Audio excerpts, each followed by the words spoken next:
Tuesday. Welcome back and welcome to section 10.1 where we're going to talk about parametric curves. So parametric curves are kind of a neat way to split up the usual graphs of x and y. What you might notice in an example like this first one is that you've got x and y defined independently as functions of t.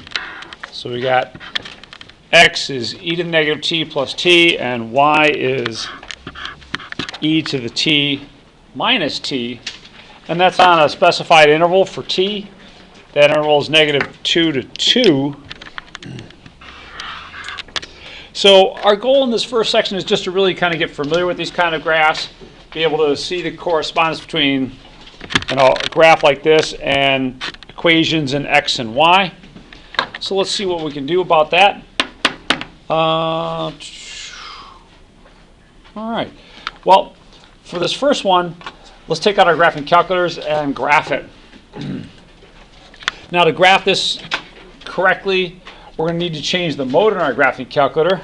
So if you stick with me for a few courses, then you've seen all the different things that we can do here. Sequences, parametric mode, polar mode. So two of these functions are going to be here that we're going to use in chapter 10. But for now, go to the mode key, go down to the line that says function, and go over to parametric. Press enter while you're there. That should highlight parametric, and then you should be good. When you hit the y equals key from there, it should look a lot different. What looks different about this here than what you're used to when you're graphing things? Yeah, there's a spot for x and y. In fact, let's compare that to what we're used to. What we're used to, usually when we hit this key y equals, you get, some function of x, and that's fine. But what we're working with now, we've got x and y defined in terms of some parameter. So let's see about that parameter. Now, if you take a look at this key, it's really got four things on its face. It's got x, t, theta, and n. So the first one is the regular xy mode, or the function mode that we're used to. The second one is parametric. The third one's polar. The last one is sequential. So we can actually use all of those in this course.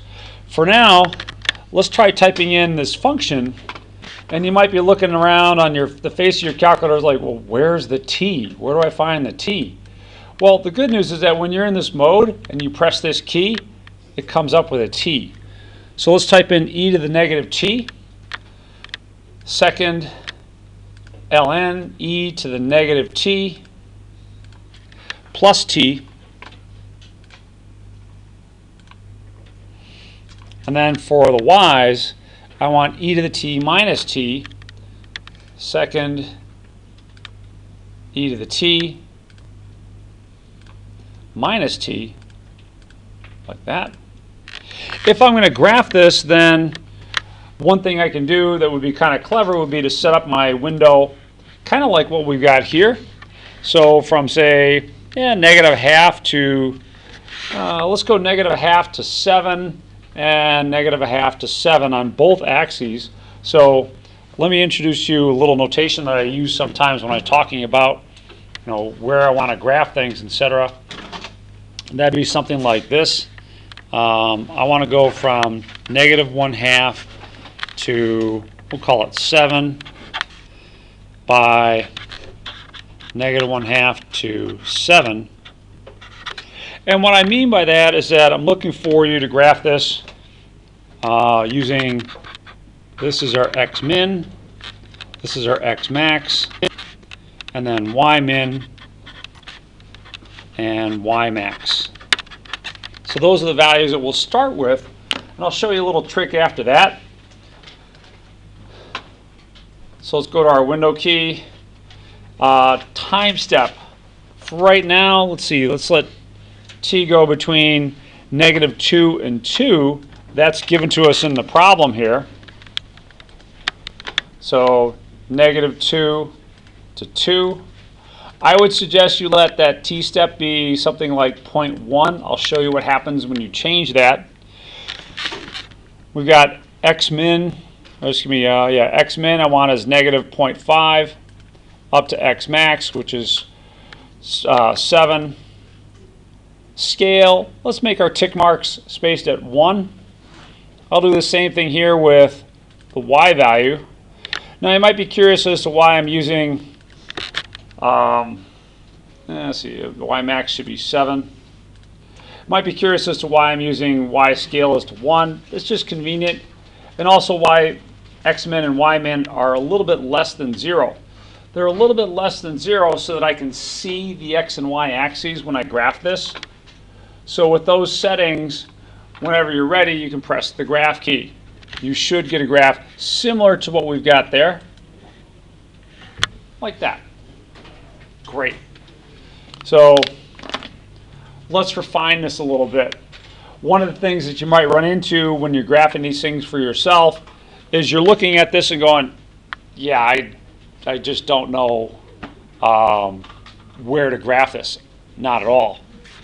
But the nice thing is that if you know where these values of t are, you don't have to know where your graph lies. You can let your calculator figure that out for you. So does anyone remember how to let your calculator figure that kind of stuff out for you? Zoom 0. So I'll show it to you. You can just type in zoom 0, but I'm going to go up here to show you zoom 0 is zoom fit. It's going to adjust the x and y axes so that it perfectly fits your graph. So zoom 0, okay. Now, is it great? No, not really. I mean, most of us, myself included, would probably prefer to see the x-axis, in its entirety. All we see are a few tick marks. We can't really see it. But, that's okay. Once you get it somewhat adjusted, then you can go back and figure out, like, all right, well, I want y min to be like, I don't know, negative 0.5 again. That'll allow me to at least see the x-axis. Okay, that's a little bit better. Now there's a couple other things that I set here. Let's talk about t, the values for t, and understand what's going on with t. Let's make sure that our table settings are correct. Hit the second key, then table set. Make sure you're set to independent is at ask and dependent is at auto. With those settings, let's take a look at the table. I'm going to hit the second key, then the graph key. That'll take me to the table. And okay, let's plug in a few values. So those values would be, say, negative 2, negative 1, 1, and 2. And for each of those values, you get x and y coordinates. Now those x and y coordinates, if you're looking at that like, gosh, I'm never going to copy that down. The good news is that that's already there for you. It's taking these values and plugging them into each of those expressions. So you're getting these pairs of points. Brandon? Sorry, I came in late, but my calculator just, when the table set, those x, y1, y2, is there something that I need to... No, that's what you want. Just type in a value for t now. Or there should be t, not an x. Yeah, that's the problem. It's just x. Yeah, I'll take a look at that.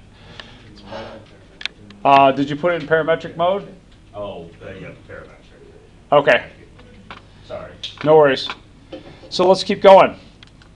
Let's go back now and adjust how many values of t we're going to use in painting out this curve.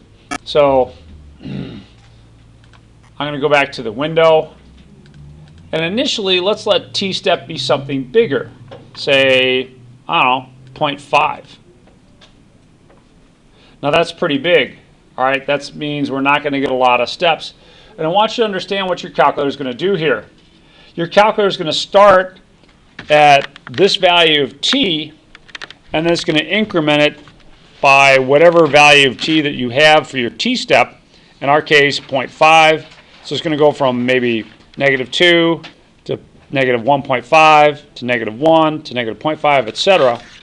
And as it does this, it's going to plot points and play connect the dots. So let's see what happens here. when I press the graph key. Now it's probably going to happen really quick, so keep an eye on it. If you hit the graph key, bam, now even quicker than I can see.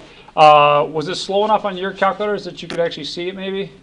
Or yes, no? I can like have the graph up when I enter the function because I have the fancy one. So Okay, I watched yeah. it change in real time. Yes. Okay. Is anyone else? Andreas, were you able to see it kind of plot a few points real slowly? I'm trying to do the graph and the same error sometimes. Okay.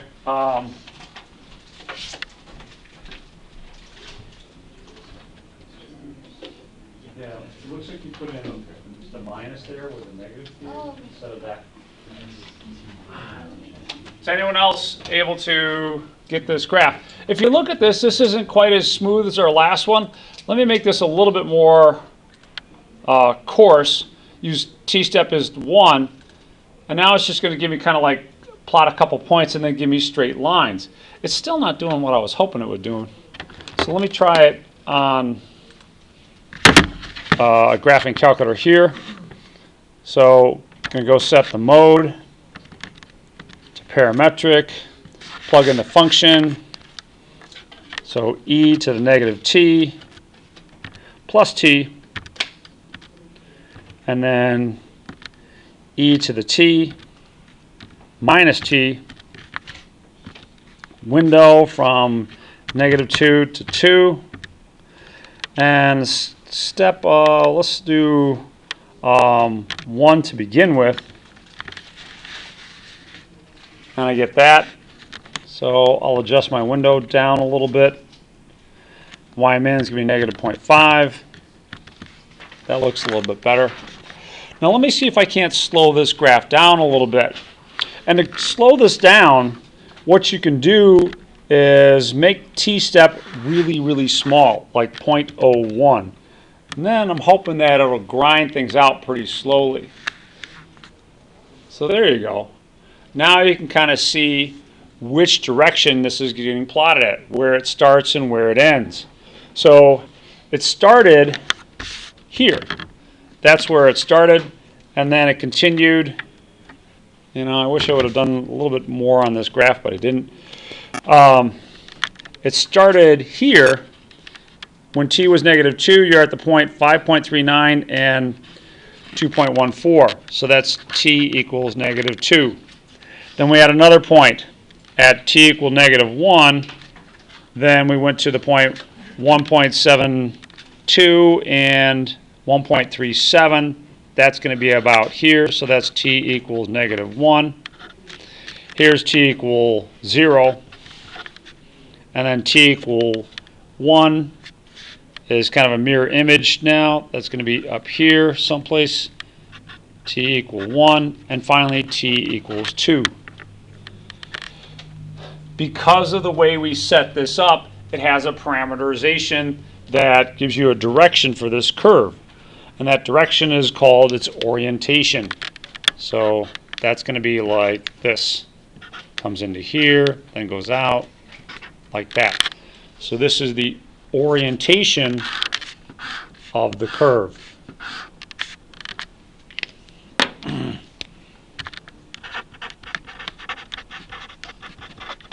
Certainly something that I would expect you to be able to find is how these curves are oriented. Now, what was the trick here?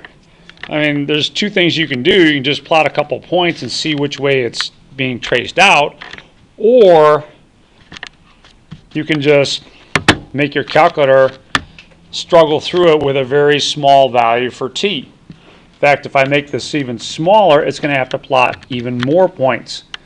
So when I hit graph now look at how long it's really struggling to get through this because I'm making it plot so many points. For each value of t starting at -2, it's going to add 1/1000th, plot that point, add 1/1000th, plot another point, etc. So it's taking a long time. Kind of as a general rule, a general setting that you might want to work with, if you're just graphing these, you need to know what it looks like. T equals 0.1 seems to work pretty good most often, so that would be what I would suggest. So there you go. There's your parametric curves. How are we looking on that first one? So what I'd like you to be able to do for yourself is graph these kinds of things and show me the orientation. We're going to add some more to that as we go through. But thumbs up on the first one. So a good question you might be asking is, well, where would we use these kinds of things? Did anyone get the email, or did anyone look at D2L last night? I set up something called Bezier curves. So there's a link that you can play around with, and they're kind of cool because they're just polynomials. You have these 4 points that are called control points, and you can move them around, and this curve is going to move around in response. So it's kind of cool. You can just loop these things anywhere and change this curve to be just about anything. So a good question would be, well, where do you use Bezier curves? Well, let's see, here we go. So there's a nice link for you on the beauty of Bezier curves.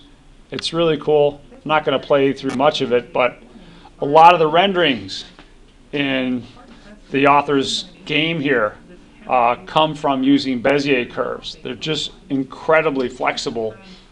And, oops, no, I don't want to see that. Sorry. All right, shut up. There we go. Another place that you see parametric curves. We're in the Motor City, right? What's the big manufacturing thing we have in the Motor City? Cars, right? It's quite likely that you might want to look at, a point on a rim or a wheel as it rotates. There's a nice parametrically defined curve called a cycloid. So let me press this 0 and watch it spin, and you can see what happens to a point on the rim of a wheel as it turns. It traces out a nice curve called a cycloid. So that's parametrically defined. To work with that curve, if it wasn't parametrically defined, would be a lot harder. In any case, they're incredibly useful. Let's keep going with example B here. Consider a parametric curve, sketch the curve. X equals t squared, y equals t cubed by using the parametric equations and plotting points. So in this case, we're going to actually plot some points and then see if we can't sketch our own parametric curve. So what I would suggest you do is change the equations in your equation editor. So let me clear these out and put in, let's see, t squared and t cubed. T squared and t cubed.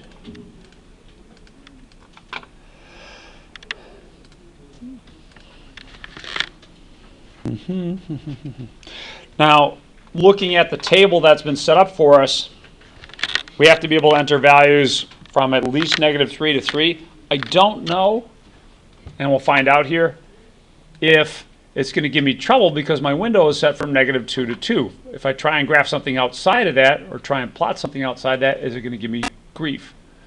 Well, let's delete these. Let me type in a -3.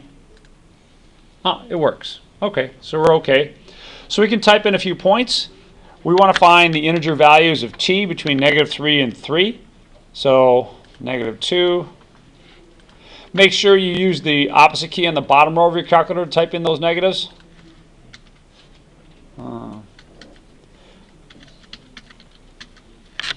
And you're going to get a bunch of points. Let's copy those points down.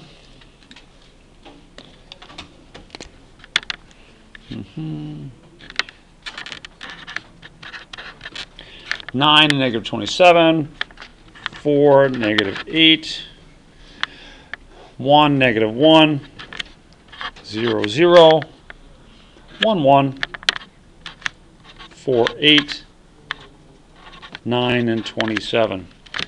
Something not working well? Something I can help with? Cameron, all set? Frank? Whenever I go to this table, it's kind of like already has values in You didn't hit the table set button, so what you got to do is you got to go to second table setup and set it to ask. Okay. Yeah. Anyone else? Rocking on these, Joseph? All right, so let's plot these things. Now I've already plotted a couple for you. I've got 9 and negative 27, that's down here, so that's t equal negative 3. And then 4 and negative 8, yeah, it's going to be about here, I suppose. 1 and negative 1, 0 and 0, 1 and 1, 4 and 8, and then finally 9 and 27. So let's play a college-educated game of connect the dots, like that. And sorry about the vertigo or whatever, like that. What's the orientation of this curve? Which way does it get traced out? From the bottom, at t equals negative 3, it follows upwards. Yeah. So it's going to start out here. That's where it's going to start. And this is where it's going to end. But yeah, the curve is oriented this way.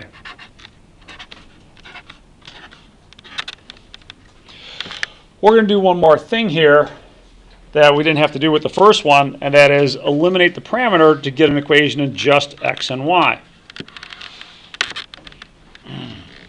So what we're asked to do essentially is to solve and get rid of the t's here. Well, if I wanted to get rid of the t, one thing I could do with y equal t cubed is take the cube root on both sides. So it'd be the cube root of y equals t. What's a way using exponents to write the cube root of y? Y to the 1/3. Y to the 1/3. So y to the 1/3 equals t. Okay. And now that I have an expression for t, I can plug that into my expression here. I get x equal t squared gets replaced by x equals y to the 1/3 squared.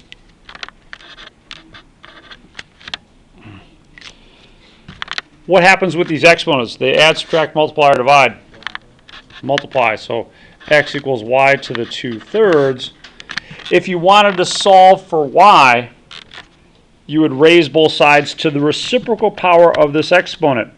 What's the reciprocal power of 2/3? 3/2. So x to the 3/2 equals y. That's something you could put into your graphing calculator and or Desmos. The cool thing is you could actually put this into Desmos and it would give you the same graph.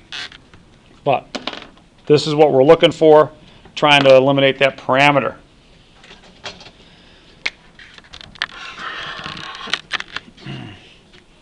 How are we on that one? Not so bad? All right.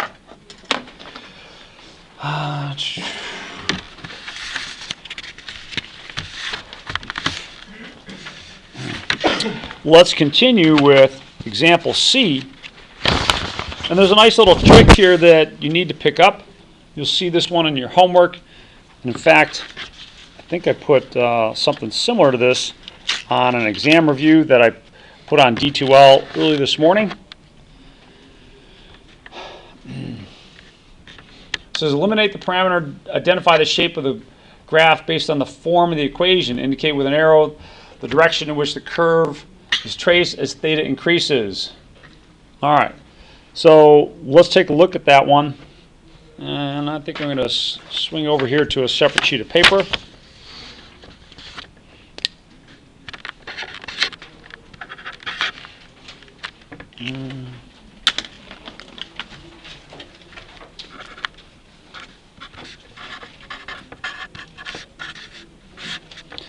So let's take a look at example C here. And I've got x equals sine of 1/2 of theta, y equals cosine of 1/2 of theta. And that's for theta between negative pi and pi.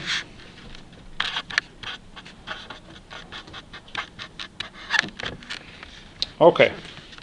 This one's got a little trick in it that you should try and pick up on. We'll see it maybe a couple times in this lecture here.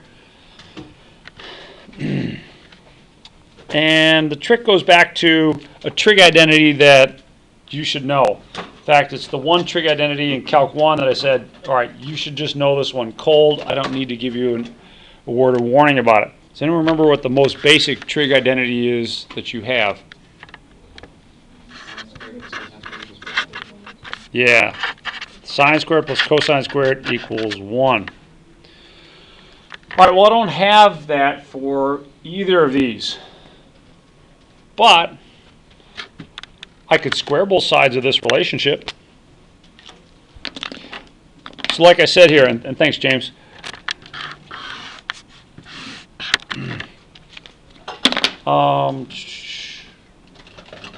Let's see here. We could square both sides of this relationship, and I would get x squared equals sine squared of 1/2 of theta, and y squared equals cosine squared of 1/2 of theta.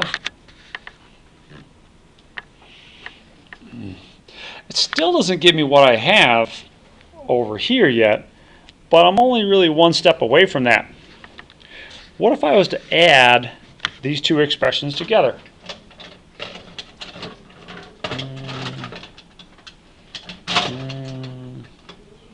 My writing utensils are kind of slowly dying here.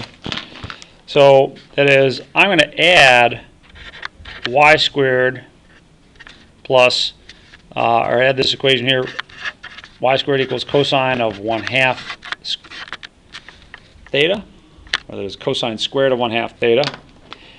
If I add these down, on the left-hand side of the equation, I get x squared plus y squared.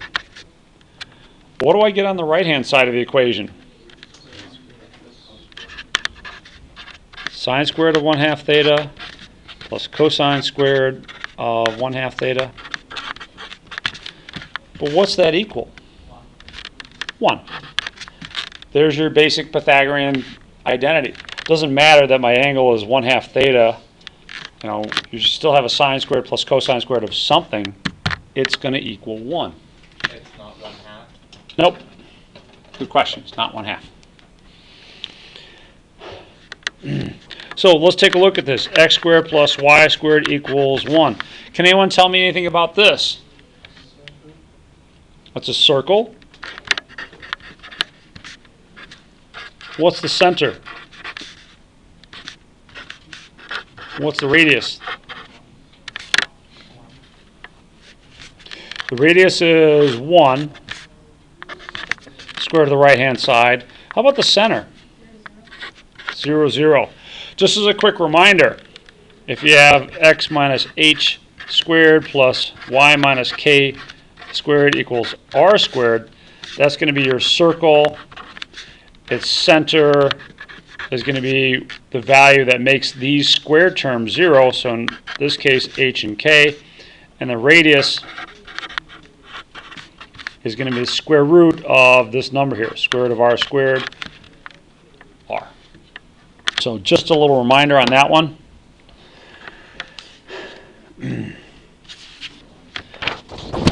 Now there's a couple ways, there's actually a lot of ways you can parameterize your equations. Let's take a look at what happens when we parameterize it this way on our calculators.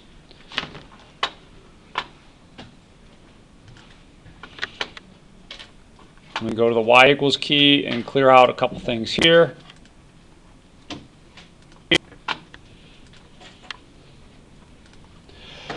Now your calculator doesn't understand, unfortunately, the notation that we have right here. It doesn't understand sine squared and stuff like that, so just a little heads up on that part of things.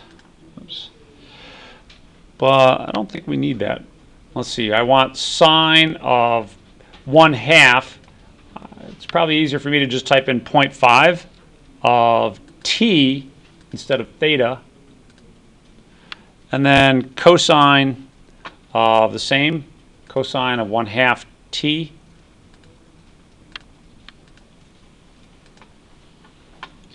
So there's my equations. We need to set up our window. So our window in this case is going to go from negative pi to pi.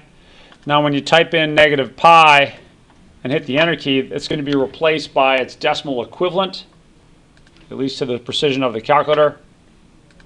Likewise, pi here. Sometimes, depending on where you're at, it might be helpful to have this theta step or some other part of this as like pi over something. In our case, I'm not going to worry about it. I'm just going to put in 0.1 for theta step. Now I'm expecting a circle. So you could just go ahead and say, all right, well, let's go from negative 1 to 1 on the x-axis, and likewise on the y-axis. And we're going to probably be disappointed here. There's one last thing that we got to take care of, especially for this problem. If I tried to graph it right now, it would not work. Can anyone see anything about the setup of my calculator that says, yeah, you're going to run into a problem? If you look up at the top, what mode am I in here? Degree. Degree is not going to work for our purposes. Calculus is done in radians. We're going to do this problem in radians. So go back to your mode key. Make sure that you're in radians and not degrees. If we graph it, well, that looks disappointing. Does that look like half of a circle? Not really. I mean, Syed's looking at that going, yeah, that looks like an ellipse. But it's not the fault of your graphing calculator. What's going on is that we've got this distance from negative 1 to 1 on the y-axis that's kind of cramped compared to negative 1 to 1 on the x-axis. To get this to look like a circle, if you really cared, and you don't have to, but to get it to look like a circle, you can hit zoom square, so zoom 5. Basically, when you want things to look the way they should, your scale on the y-axis should be about 1.5, or scale on the x-axis should be about 1.5 times what it is on the y-axis. So if you hit zoom 5, oh, that looks like half of a circle now. Okay. Now the big question for you is, which way is that traced out? I mean, maybe you could see it on your calculator, maybe you couldn't, but we've got this function here.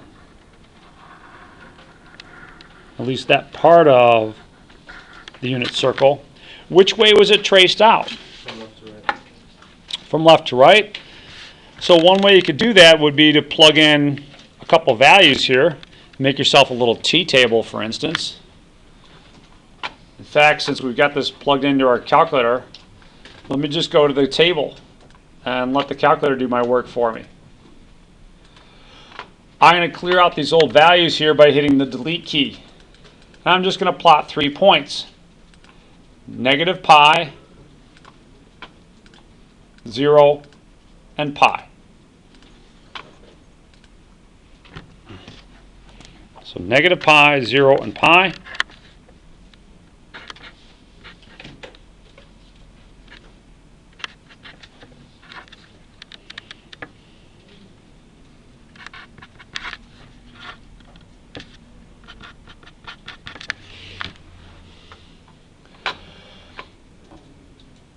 When you plot those points, it's going to start here and finish here. And along the way, it's going to give this graph this orientation. Okay. Nice.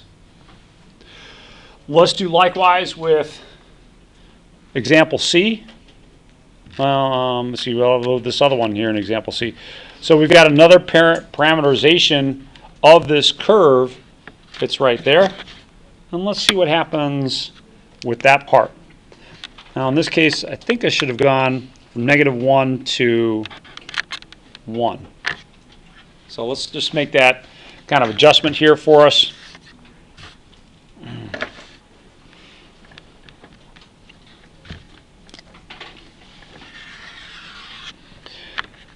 So now we've got x equal t and y equal the square root of 1 minus t squared.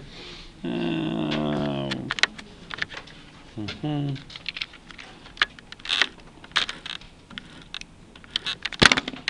minus t squared.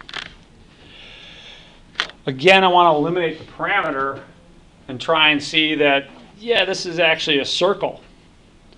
Any suggestions as to how I could eliminate the parameter? Yeah, you could square both sides. X squared equals t squared. What does y squared equal? 1 minus t squared. And when you add x and y, or that is x squared plus y squared, that's going to equal t squared plus 1 minus t squared. You end up with 1. So again, it's a circle of radius 1.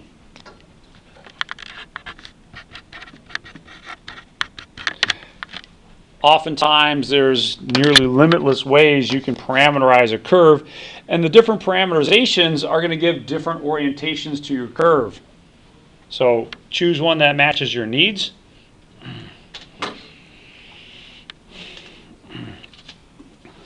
Let's see if we can't figure out which way the curve is oriented this time. And I think I'm just going to plot a couple points here. I'm not going to bother to put that in my graphing calculator. We'll see if we can't think it through. Give myself a little bit more room. T, X, and Y.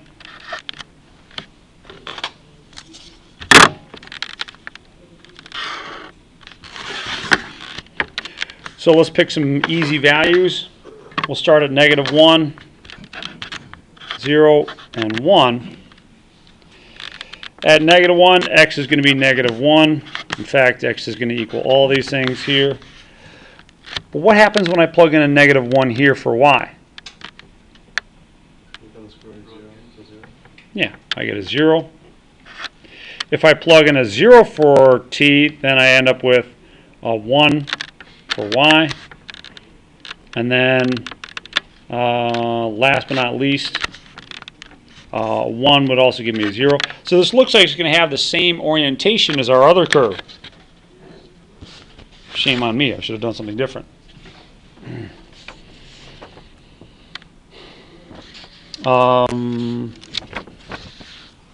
Yeah, this is going to have the exact same orientation. Because we start out here at t equal -1, then t equals 0, then t equal 1. So to come up with one other orientation, let's mix things up a little bit. Let's look at this one for the last one. Let's do negative the square root of 1 minus t squared, and I don't know. Let me throw in a negative t as well here. If you eliminated the parameters on that one, it's still going to have the same equation in x and y that our original one does, except this one should have a different orientation.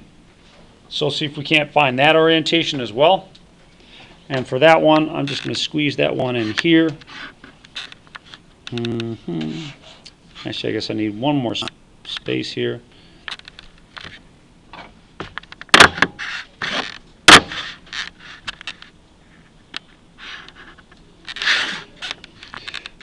So -1, 0, 1, x and y. Let's do the y coordinates first. -1 will go with 1, 0 will go with 0, 1 will go with -1. And then at t equal -1, we're going to end up with x is 0, and then -1, and finally 0 again. So our graph's going to start out here at, actually, you know what? It's not going to start out there. It's going to start out up here at 0, 1, and then go to -1 and 0, and finally to 0 and -1. So that shouldn't be there. t equals -1, t equals 0, t equals 1. So the orientation on this graph for this one is going to be this way. So we're still on the circle, but we're tracing out a different part of the circle and in a different direction.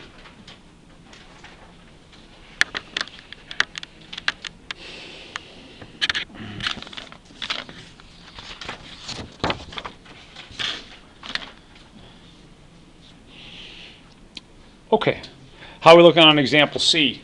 So one message to get it, there's a lot of different parameterizations for pretty much any curve that you could think of.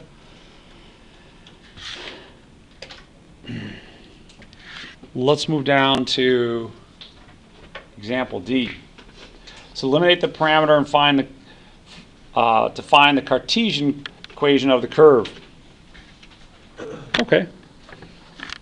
We've got x equals e to the t and y equals e to the 2t.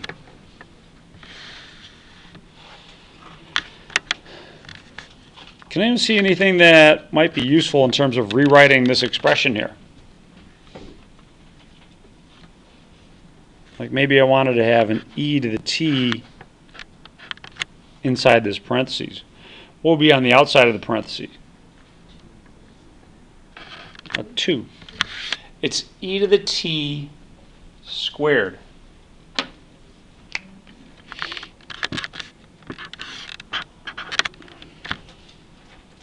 E to the t is can be replaced by what?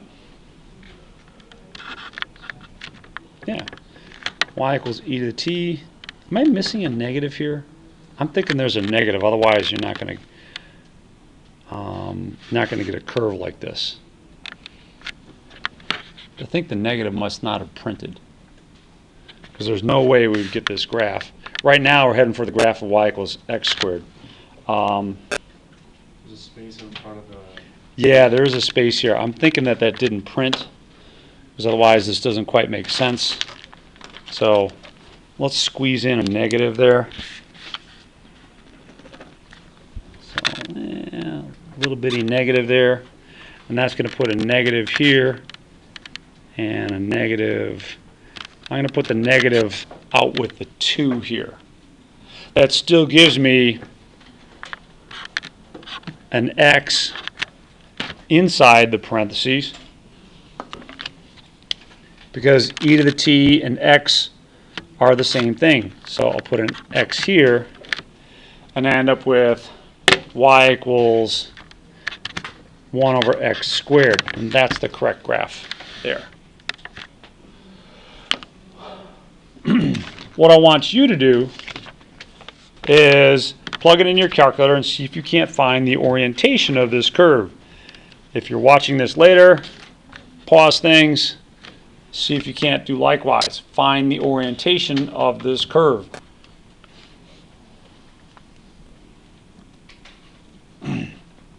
I'll walk around. If you're struggling with something, please reach out, get some help.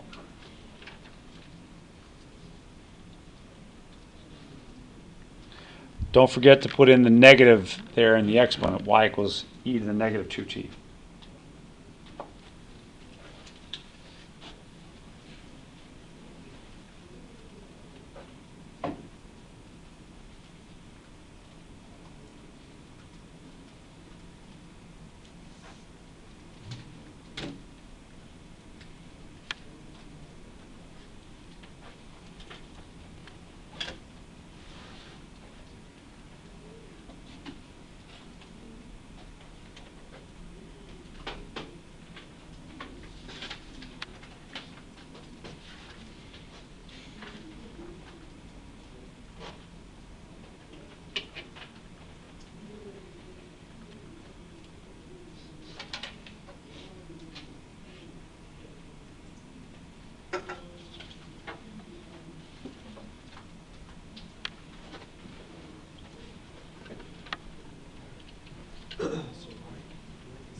these two things are equal.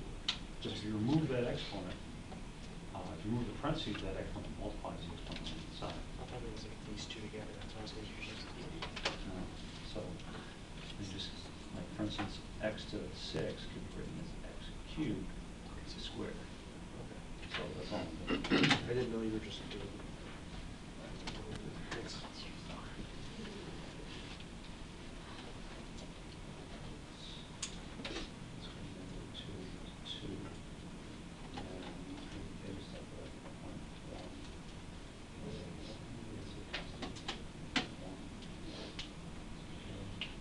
Start out that way. Now, if you need to slow it down, make that small. Now you can see, for Yeah. example, it's traced out. Okay, thank you.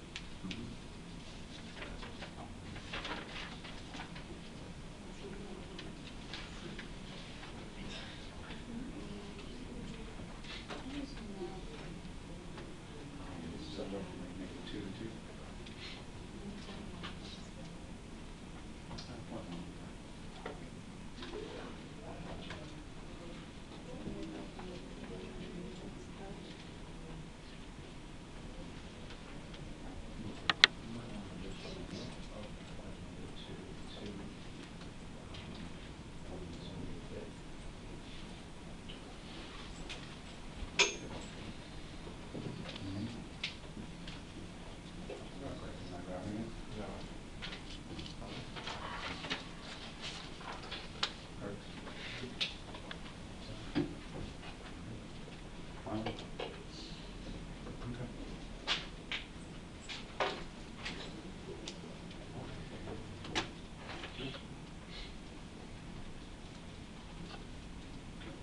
Okay.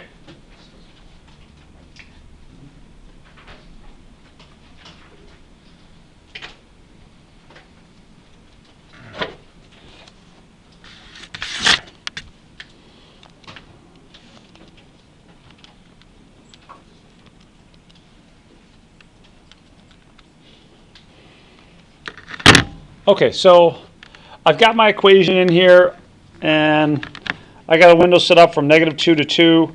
I just want to see roughly where this thing is graphed, so I can hit zoom 0, and it'll graph things for me. Now, if that was a little too fast, if you're like, yeah, I really couldn't see that, you can slow your calculator down by changing the window settings. What window setting in particular do I want to change? T-step.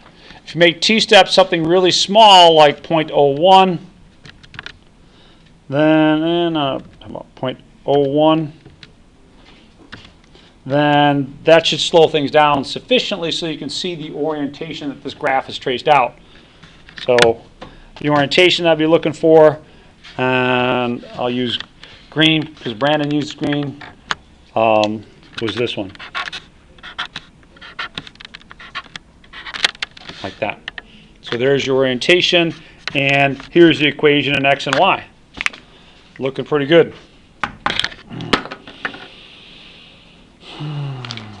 All right, comments on example D here.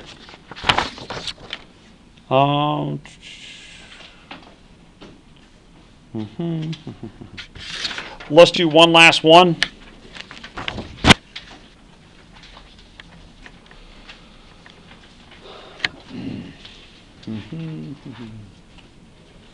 So the parametric equations describe a line that adjoins two segments. So let's maybe do one of these together and see if we can't get our calculator to draw a line segment.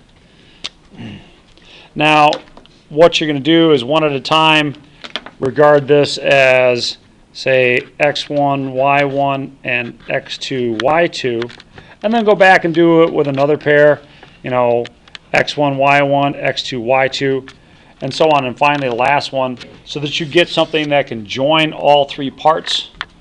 We're only going to do one part. So we're going to try and join this point here to this point here. So that's our A and B. To do that, I want to use the parametric equations outlined here. x1 plus x2 minus x1 So let's take a look here. Our x1 is 1. Our x2 is 3. y1 is 1. And y2 is 4. So I need to come up with equations based on these. And let's do one other thing here for ourselves. x2 minus x1 is going to be 3 minus 1, which is 2. And y2 minus y1 is going to be 4 minus 1, which is 3. I'll need both of those as I fill in this little formula here. I'll need one of them here and the other one here. So let's give this one a shot. So let's see, we're going to have x equals, x equals, it's going to be 1 plus 2 times t. And y is going to equal 1 plus 3t. And that's for values of t between 0 and 1.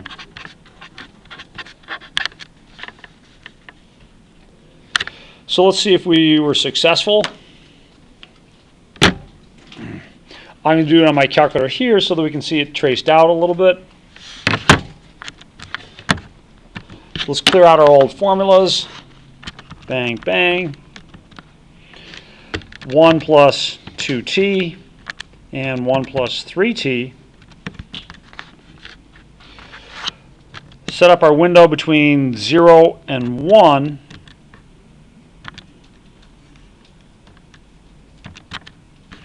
Now t-step doesn't need to be anything really that small. I'm going to put it back to 0.1. Now you could, if you wanted to, set up your window to just by setting zoom fit, but I kind of want to see that we're getting the first leg of this triangle. So I'm going to use my window settings that I get from looking at the graph that's already provided. So in that case, x min, I'll go negative 0.5 to 3.5, and y min, negative 0.5 to 6.5. So with those settings, I should get something at least similar to this, and I should be able to see that first leg. Maybe if I slow this down, say this was 0.01, I can have the satisfaction seeing it trace out like that. We'll see how that goes. Ready, fire, aim. Damn. Okay, looks good. It's not quite as tall of a graph as what we had here, but I think it looks good. You can do yourself a little favor. You can hit the trace key. And the trace key is telling me that I started off the right way. Why? Same point as the graph. Yeah, I should be at the 0.11. And as I trace along, eventually I should get to the 0.34. I think I can just type in a 1 there. Yeah, kind of fast forward to the happy ending. 3 and then 4. Nice. Nice. Maybe I should have you guys spell out your name in block letters for extra credit or something like that. All right, how are we looking on that one? Doing okay? Not so bad? All right, let's give this one a rest.